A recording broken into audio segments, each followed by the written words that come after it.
নমস্কার বন্ধুরা, আজকে আমরা বানাবো ভোলা মাছের ঝাল।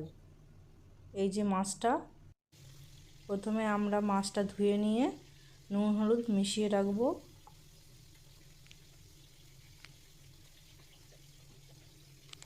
কারণ নুন হলুদ মাখিয়ে রাখলে মাছটা একটু মিষ্টি লাগে, মাছের মধ্যে নুন ঢুকে যায়, আর তা না হলে মাছটা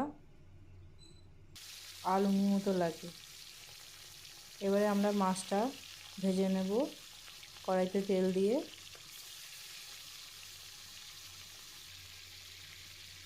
এই ফাঁকে আমি পেঁয়াজ, লঙ্কা, টমেটো এগুলো কেটে নিলাম।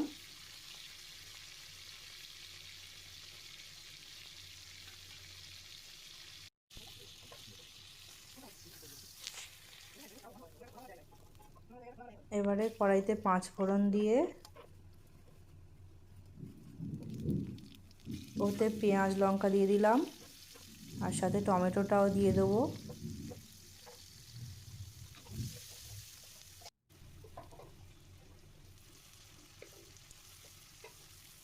এগুলো একটু ভাজা ভাজা হয়ে গেলে আমি নুন আর হলুদ দিয়ে দেব।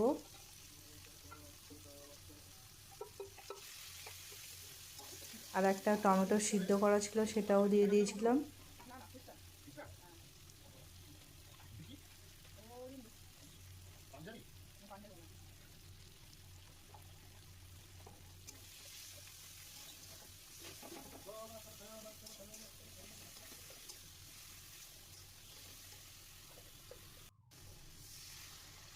এবারে কড়াইতে তেল ঢেলে এবার কড়াইতে জল ঢেলে দিলাম।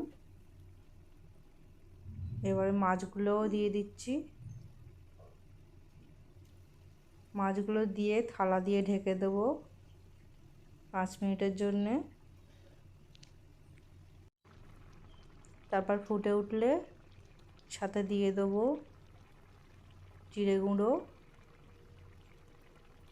আর একটু সর্ষের তেল, কাঁচা সর্ষের তেল।